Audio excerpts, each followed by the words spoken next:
So today I'm going to present a new network architecture for disaggregated racks called Shoal. So this is a joint work with folks from Hebrew University of Jerusalem, Microsoft Research, Waltz Networks, Barefoot Networks, and Cornell.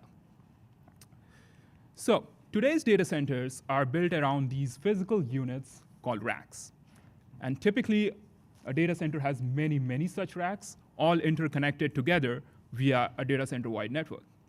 And if you zoom into any one of these racks, what you'll see is a stack of servers connected together via a top-of-the-rack switch, which in turn is connected with the rest of the data center.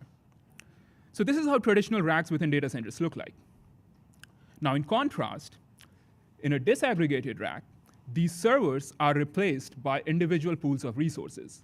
So what you can have is a pool of compute nodes, a pool of non-volatile memory, a pool of storage, a pool of accelerators, and so on, all interconnected via an internal rack network. Now, prior works have shown that disaggregated racks can have several benefits over traditional racks, such as high compute density, fine-grained resource pooling and provisioning, seamless scaling of resources, and so on. However, disaggregation also poses some unique challenges for racks' internal network. So the focus of this paper is to address those challenges and design an efficient network for disaggregated racks. Now, one key way in which a disaggregated rack differs from a traditional rack network is that a disaggregated rack network needs to typically connect an order of magnitude more nodes than a traditional rack network. And what this means is that one can no longer use a single top-of-the-rack switch to connect those nodes. And in fact, one would need some sort of a network fabric to connect those nodes. And of course, this network fabric needs to be high performant in terms of low latency and high throughput. But perhaps more uniquely, it also needs to be power efficient. And this is important if you want to enable high compute density. So let me show you why. So if you look at a typical rack within a data center, it has some fixed power budget, as would be the case with any closed physical confinement. For data center racks, this value tends to be around 15 kilowatts. Now, this power budget needs to be shared between the nodes that are doing actual computation and your interconnect, which is the network. Now, ideally, what you would want is for your interconnect to consume only a fraction of this power so that you could use the rest of the power budget to build these dense compute clusters. What you don't want is the opposite scenario, where your interconnect itself ends up consuming majority of the power rather than your compute nodes. So with these challenges in mind, next I'm going to go through some of the possible ways in which one could go about designing a network for disaggregated racks. So the first obvious choice is to use packet switches. Now, there has been a lot of research done in designing packet switch networks that could achieve low latency and high throughput. And one could potentially use one such design for a disaggregated network as well. However, problem with packet switch networks happens on the other dimension. So the thing is, packet switches consume significant amount of power. And when you have a network of such switches, or even a chassis of such switches, the total power consumption could very easily overwhelm the power budget of a rack. So on the other extreme, you have what are called direct connect networks. Now, direct connect networks get rid of the switching fabric altogether and just directly connect nodes with one another. So by design, these networks are extremely power efficient, but their performance is limited by the fact that these connections between the nodes tend to be static, and so they are not very well suited to run dynamic workloads such as data center-like workloads. In fact, in the paper, we show that their performance can be far inferior than packet switch networks for data center-like workloads. So seeing that none of these strawman designs quite fit the bill for disaggregated network, in this paper, we explore a completely different network design for disaggregated racks called Shoal. So Shoal is a network stack and a network fabric for disaggregated racks that achieves both low power and high performance. And the key feature underpinning Shoal's design is that Shoal is a purely circuit switch network fabric built out of extremely fast circuit switches that could reconfigure within nanoseconds. So next I'm going to show how Shoal goes about achieving its goals of low power and high performance. So let's start with the goal of low power consumption. Now, Shoal's fabric is extremely power efficient precisely because of the fact that its building blocks, that is the circuit switches, consume significantly less power than packet switches. And this is because unlike a packet switch, a circuit switch has no buffers, no packet processing pipeline, not even a serialization deserialization circuit. So all it really has is a crossbar which is used to configure connections between its input and output ports, also known as circuits. So as a result, a circuit switch is far more power efficient than packet switch. But what about performance? Now, turns out the simplicity of circuit switches is really a double-edged sword. So while simplicity enables low power consumption, it also means that now one has to explicitly set up these circuits before you can send any packets over these switches. So this process is also called reconfiguring a circuit switch. And when and how you reconfigure these circuit switches ends up determining how good or bad your circuit switch network will perform. So if you look at traditional circuit switch networks, they are generally built around circuit switches with high reconfiguration delay and usually rely on a central controller to decide what circuits to set up. As a result, these designs are not well suited to carry low latency traffic, and in fact, they rely on a separate packet switch network to carry low latency traffic, resulting in a hybrid network. More recently, however, there have been circuit switches commercially available that could reconfigure within nanoseconds. And Shoal actually leverages these switches as building blocks for its network. Now, this also means, though, that unlike traditional circuit switch networks, Shoal can no longer use a central controller to reconfigure these switches. Otherwise, the latency of the controller itself would end up becoming a bottleneck. So this brings us to the first key contribution of this paper. So in this paper, we propose a fully decentralized, traffic-agnostic reconfiguration algorithm for a circuit switch network, using which Shoal achieves both low latency and high throughput on top of a purely circuit switch fabric. Now here I would like to mention that this algorithm is inspired from the works done in the early 2000s in context of load-balanced monolithic packet switches. And in this paper, we adapt that idea and extend it to run on top of circuit switches. So next, let me tell you how this algorithm works. And for simplicity, we are going to assume for now that all nodes are connected using a single circuit switch. Now, the key idea behind the algorithm is to use a static predefined schedule to reconfigure these circuit switches. Now, this schedule comprises of n-1 fixed size time slots, where n is the number of nodes in the network, and we call this period of n-1 time slots an epoch. And the schedule just keeps repeating after every epoch. Now, in each time slot, the schedule dictates what circuits need to be set up. For example, in time slot 1, schedule dictates that node A connects with node B, which is to say that node A can send a packet to node B. So all a circuit switch needs to do now is simply set up a circuit between A and B. Similarly, in the same time slot, the circuit switch can set up circuits between B and C, C and D, D and E, and so on. So if you look at these connections are nothing but just a permutation of all the nodes in the network. And we simply keep changing this permutation in each time slot to get the entire schedule. Now, there is one key restriction in the way we select these permutations. And the restriction is that each node must be able to send a packet to every other node once every epoch. So this is also sometimes referred to as the cyclic permutation schedule. Now, the reason why we choose the schedule is because it has this very nice property that if your input traffic was uniformly load balanced, then this schedule would give you 100% throughput. As an illustration, let's consider any arbitrary destination H. Now, if the traffic destined to H was indeed uniformly load balanced, that would mean that every other node in the network has some packets to send to H. So if you simply connect H with each of these nodes as one by one, as dictated by the schedule, then H keeps receiving packet in every time slot, and you get 100% throughput, which is great. Unfortunately, data center workloads need not be uniformly load balanced. In fact, data center workloads could exhibit any arbitrary traffic pattern. So to deal with that, what we do is we first convert this arbitrary traffic pattern into a uniformly load balanced traffic pattern. And once we have done that, we already know what to do next. So this is the key idea behind the algorithm. So the algorithm operates in two stages. So in the first stage, the algorithm uniformly distributes packets from each flow across all the nodes in the network, also known as the load balancing stage. And in the next stage, each node forwards the packets from the first stage to the final destination. And the good news is that we can simply reuse the same static schedule for the load balancing stage as well, precisely because of the property of the schedule that each node gets to send a packet to every other node once every epoch. So next, I'm going to describe through a simple illustration how this idea actually works in practice. So each node in Shoal maintains n-1 queues, where n is the number of nodes in the network, and these queues are one per destination. Now, suppose there is a flow from node A to node H. Then in time slot 1, node A connects with node B. So node A sends a packet from flow A to H to node B, which node B buffers in its queue corresponding to destination H. So this is the load balancing stage. So a similar thing happens over the next 2 time slots.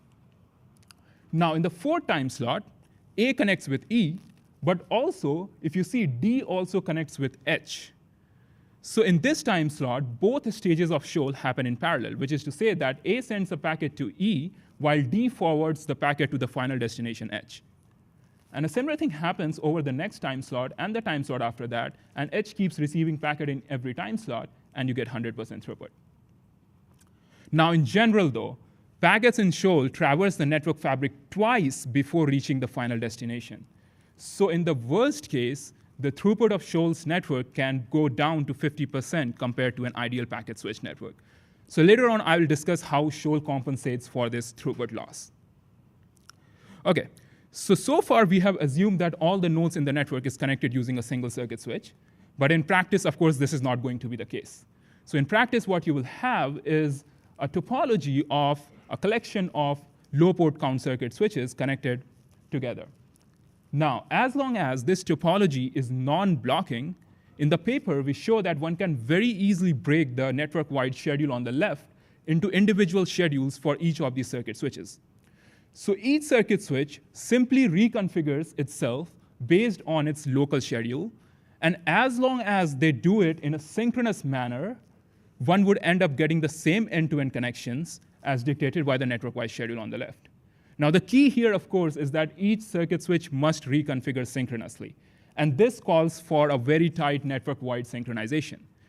And while this can be a very challenging problem in general, prior works have shown that it's actually quite manageable at the scale of a rack.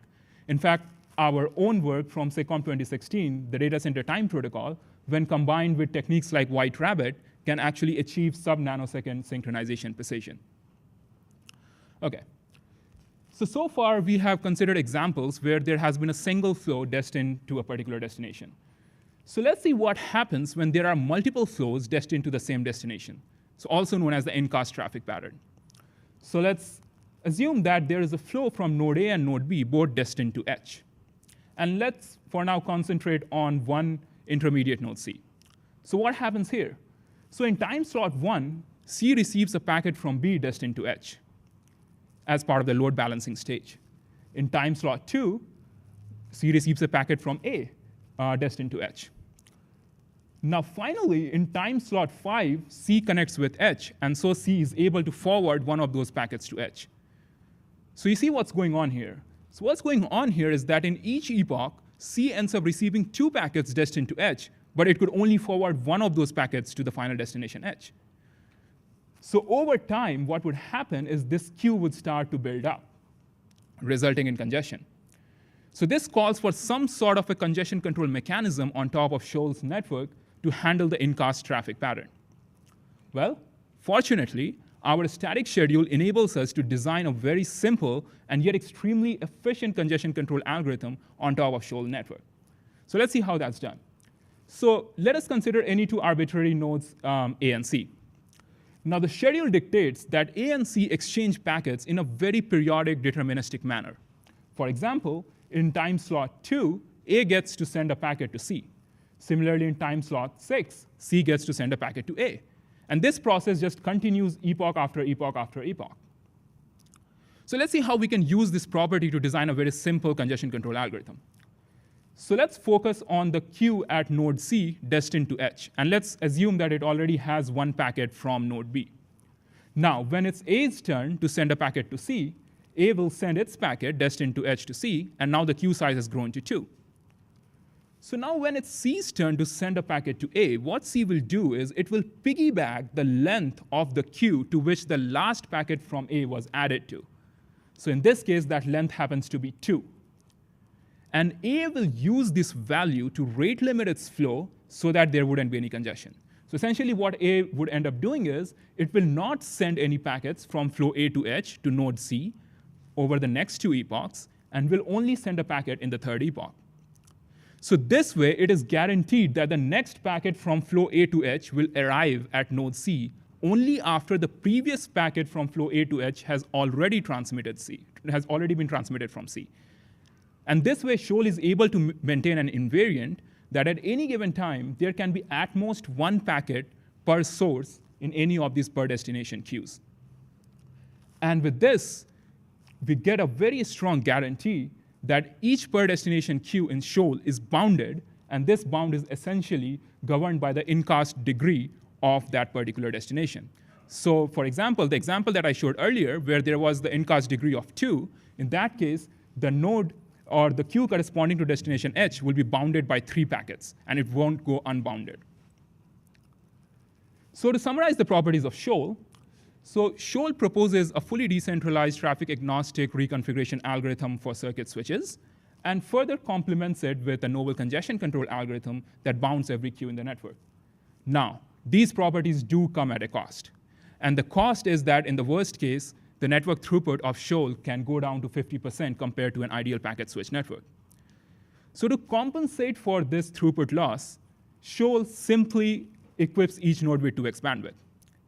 Now, to see why this is a reasonable thing to do, one has to realize that extra bandwidth effectively translates to extra cost. And the fact that circuit switches are fundamentally much simpler than packet switches, in the paper, we do an analysis that shows that even with twice the bandwidth, the cost of Shoal network would still be less, or at the very least comparable to an equivalent packet switch network with half the bandwidth.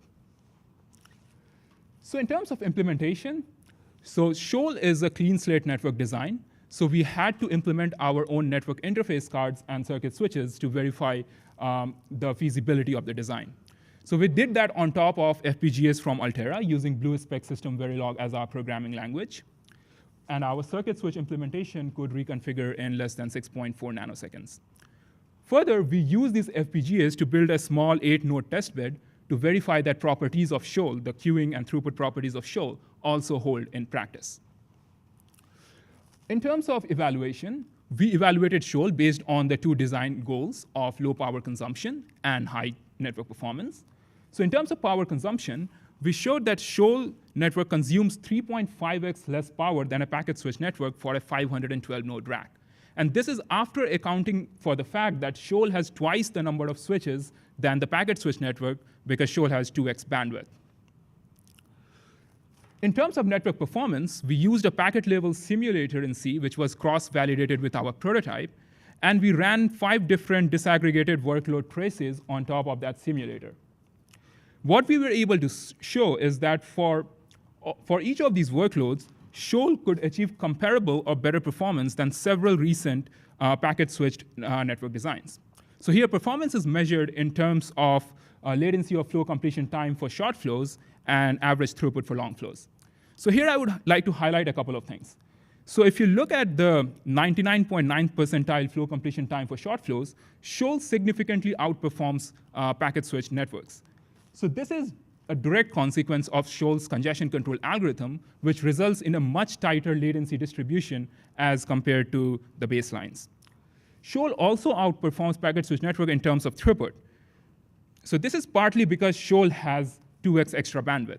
So if you remember, we equipped Shoal with 2x bandwidth to compensate for the worst case traffic pattern. But for these realistic workloads, that worst case traffic pattern doesn't happen all the time. In fact, the underlying traffic pattern keeps changing all the time dynamically. And as a result, on average, Shoal ends up achieving more throughput than these packet switch network designs. So one other way of looking at this result would be that if you build a Shoal network and a packet switch network with comparable cost, then you would end up getting more throughput in a Shoal network. So to conclude, today I presented Shoal, which is a purely circuit switch network design that could simultaneously achieve low power consumption and high performance, making it a pretty attractive design for disaggregated racks. So with that, I would like to thank you all for your attention, and I'll be happy to take any questions.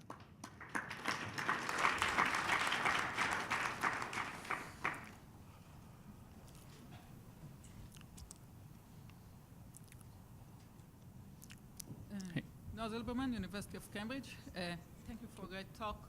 A question regarding the power consumption. Sorry, could you stand closer to the microphone? I am. Close. Yeah, no, even closer. Is that better? Yes. Excellent. Really, really, really close. Okay. So I wonder if you have taken into consideration in your power consumption aspects such as cooling and CPU and other overheads that you have in the rack. So just to note, you noted there 8.5 kilowatt for a switch of 512 nodes, but you can get from Arista switches with 512 nodes at 3 kilowatts. And those will include all these overheads of cooling, CPUs, management, so on. So I wonder if you have taken this into account, or what have you included within the Shoal power consumption? Right. So for calculating the power consumption for packet switches and circuit switches, we use the power consumption values for circuit switches that are commercially available. So we use the values from a packet switch network, a packet switch which is available online, and we use that as our baseline for both circuit switches and packet switches. So when you calculated for Shoal, yes, did you calculate just the circuit switch or also the overhead? Oh, okay, no. So we calculated the entire network fabric. So the network fabric in our case comprises of switches and as well as the network interface cards. So these are the two things that we took into account, both for Shoal and as well as for packet switch networks. So for example, in Shoal, the network interface card is definitely more powerful than, say, a packet switch network because Shoal has these additional functionalities. So we did take that into account while calculating the total power consumption. So to answer your question, the power consumption of a network basically translates to sum of the power consumption of all the switches plus all the network interface cards. But not the overheads of the management of the network card that you're using? No. Okay. Yeah.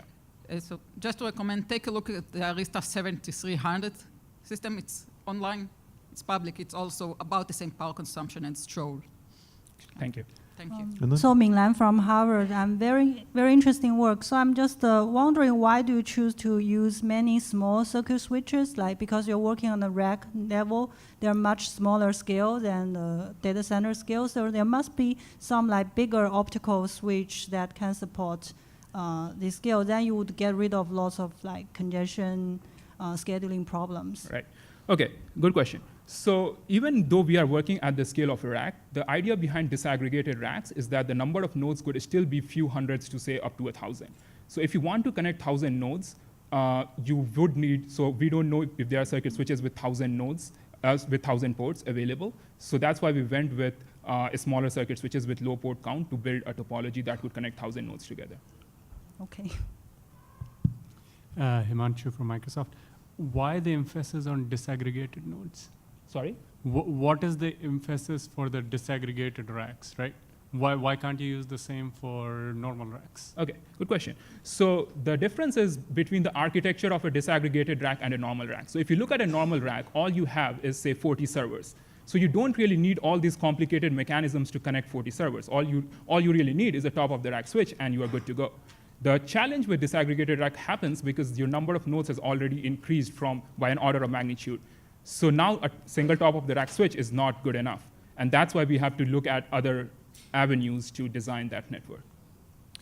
Maybe just a quick follow-up to that point. I mean, top of rack switch design is not the only way you can design a network. I mean, you could theoretically have several, racks that have a single switch or something like that. So is there other applications you think for this sort of technology that might make more sense in the macro scale? So this work focuses solely on disaggregation within a rack. And the idea is that it's not just about designing a network that could connect all these nodes and provide you high performance. What we are also concerned about is achieving high compute density. And that's why we are focusing not just on performance, but also on power consumption. So this was one of the reasons why we went with this kind of a design rather than some other alternatives like using packet switches and so on. Okay. All right, well, another round of applause. Thank you very much for that talk.